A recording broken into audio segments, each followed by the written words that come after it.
दोस्तों, आज हम the book of pet breeder के नए एपिसोड का एक्सप्लेनेशन करने वाले हैं। चलिए शुरू करते हैं।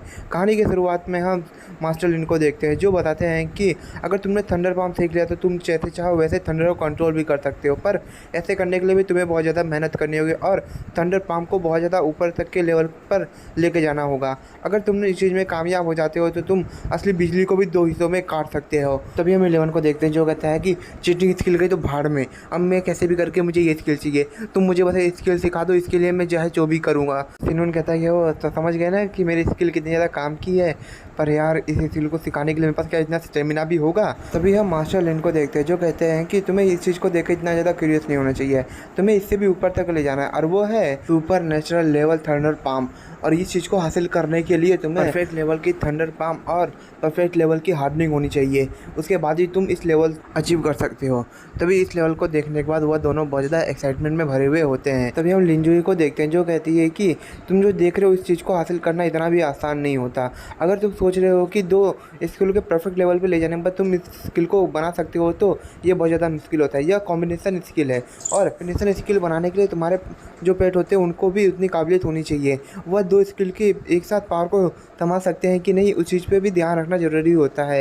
यह इतना भी आसान नहीं होता। इसमें अगर थोड़ी सी भी गलती हो तो तुम्हारे पेट को नुकसान पहुंचने का भी खतरा होता है। अगर तुम अभी भी कॉम्बिनेशन स्किल बनाना चाहते हो तो तुम्हें पहले जिन स्किलों को मिलाना है उन स्किलों का जो लेवल है उन्हें बढ़ाना होगा, और वह जितना ज़्यादा ऊंचा लेवल होगा उतना ही बेहतर होगा, क्योंकि जितना अच्छा उसका लेवल होता है उतनी उसमें प्रॉब्लम कम आती है तुम्हारे पेट को उसको इस्तेमाल करने में।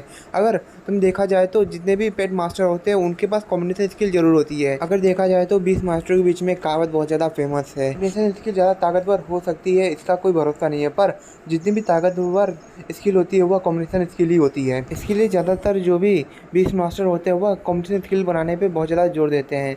तभी मास्टर लिन अपने मन में सोचते हैं कि देखा जाए तो जितने भी 20 मास्टर होते हैं वह हमेशा कॉम्बिनेशन स्किल बनाने में कामयाब नहीं हो पाते, और अभी तो ये बहुत ज़्यादा जल्दी हो गया।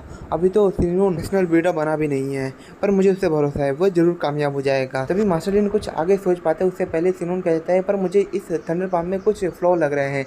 तभी ये सुनने के बाद मास्टर लिन और उसके एंड पंडस पूरे शौक हो जाते हैं। तभी सिनोन आगे कहता है कि मैं मानता हूँ कि ये बहुत ज़्यादा तेज है, पर मुझे नहीं लगता कि हम इसकी स्पीड को कंट्रोल कर सकते हैं, या हम जिस साइड चाहे उस साइड मुड़ सकते हैं। तभी लिंजू अपने मन में सोचती है कि सिनोन क्या कहना चाहता है। वह जो चीज़ चाहता है वह चीज़ हासिल करना नामुमकिन है। यहाँ तक कि जो किंग लेवल के बीस्ट होते हैं वह भी मेरे पिताजी की इस मूव से बच नहीं सकती। यह थंडर आर्मर स्किल 20 मास्टरों के बीच में भी एक बेहतरीन स्किल कही जाती है। तभी सिनोन कहता है कि अगर हम इसमें कोई ऐसी स्किल जोड़ दें जिससे हम लोग अपोनेंट की पहले ही जान जाए कि वो कहाँ पर आने वाला है, तो इसकी स्किल की ताकत पहले से भी बढ़ जाएगी। तभी सिनोन अपने मन में सोचता है कि अगर मुझे स्किल 11 को सिखाना हो तो मैं इसमें 3 स्किल जोड़ने के बारे में सोच रहा हूँ। इसमें से थंडर पाम, हार्डनिंग और सुपर साइड, ये एक बेहतरीन स्किल का कॉम्बो बनेगा। तभी हम मास्टर लिन को देखते हैं, अपने मन में सोचते हैं कि क्या उसे लगता है कि आयन पांडा को नए स्किल सिखाना इतना आसान होता है, और उसे प्रोफेशनल लेवल पे ले जाकर उसे कॉम्बो स्किल में बदलना इतना आसान होता है। क्या ये पागल हो चुका है? पर ये चीज़ें मैं उसके मुंह पे नहीं बोल सकता।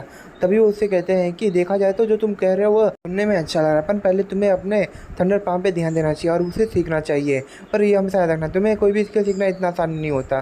थंडर पाम सीखने के लिए तुम्हें हमसे थंडर से अपने पेट को ट्रेन करना होगा, और ये इतना भी आसान नहीं होता। इसमें बहुत ज़्यादा तकलीफ होती है, इसमें तुम्हारा पेट को घायल भी हो सकता है, और इसमें अगर तुम्हारे पेट के पास परफेक्ट हार्डनिंग ना हो तो इसमें और भी तकलीफ बढ़ सकती है। अगर तुम्हें कुछ भी प्रॉब्लम हो तो तुम मुझे ढूंढते हुए यहाँ पर आ सकते हो। तभी हम उन्हें अपने मन में सोचते हुए देखते हैं, जो सोचते हैं कि मैं जो हो सकता था उसे समझा चुका, पर उसे आगे चलकर मेरी गाइडेंस की और भी ज़रूरत पड़ेगी, इसके लिए मुझे उस पर ध्यान देने की अच्छे से ज़रूरत है।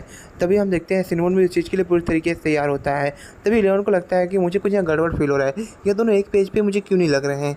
तभी हम दूसरी तरफ देखते हैं, जहाँ मास्टर लिन सोचते हैं कि पहले जब वह परफेक्शन लेवल की हार्डनिंग और परफेक्शन लेवल की थंडर पाम को एक साथ मिलाकर एक नॉर्मल ग्रेड के कॉम्बिनेशन स्किल को बना लेगा तो उसे आगे चलकर एक्सेसमेंट एग्जाम के लिए कोई भी चिंता करने की जरूरत नहीं होगी। और दूसरी तरफ सिनोन सोच रहा होता है कि परफेक्ट लेवल की हार्डनिंग, परफेक्ट लेवल की थंडर पाम और परफेक्ट लेवल के मल्टीप्लिकेशन स्किल को एक साथ 11 को सिखाने के बाद थंडर गॉड आर्मर बनवाऊंगा, जिससे वह एक ही बार में एक सिटी को तबाह कर सके। कसम से इसका प्लान तो बहुत खतरनाक है। जब उन लोगों की बातें खत्म हो जाती है तब लिंजू उसे पूरा एक फैसिलिटी घुमा रही होती है, जहाँ पर 11 वह ज़्यादा डिसपॉइंट हो जाता है और सोचता है कि ये तो मेरे ट्रेनिंग से बिल्कुल भी पास नहीं है। कहाँ पर मैं अपनी ट्रेनिंग खतरनाक तरीके से करता हूँ, और ये तो नॉर्मल ट्रेनिंग है, ये तो मेरे लायक ही नहीं है।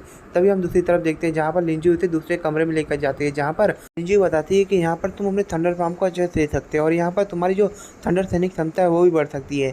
इसके अंदर करीबन ट्रांसेंडर लेवल के 20 तक की हम लोग बिजली को प्रोवाइड करा सकते हैं। तभी यह देखने के बाद 11 बजे तक खुश होता है और वह अभी ट्रेनिंग करने के लिए जाना चाहता है। फिर लिंजी कहती है कि तुम इसमें ट्रेनिंग के साथ इसे पी भी सकते हो, यह तुम्हारे लिए ज़्यादा अच्छा होगा। तभी 11 भी इस चीज़ के लिए तैयार होता है और वह ट्रेनिंग करने के लिए पहले उससे पीना शुरू करता है और उसके बाद वह उसमें डुबक्की मार के ट्रेनिंग करने के लिए चला जाता है। तभी हम दूसरी तरफ मास्टर लिन को उनके पेट के लिए एक ट्रेनिंग प्रोग्राम बनाते हुए देखते हैं जो उससे उसके जाने से पहले उसे देना चाहते हैं। हम देखते हैं उनके दरवाजे पर नॉक होता है, वो उनकी बेटी होती है और ये देखना तो वो शौक हो जाते हैं और अपने काम को रोकने के बाद पूछते हैं क्या सिनून और उसके पेट ने लंच ले लिया, उन्हें उनका फूड पसंद आया।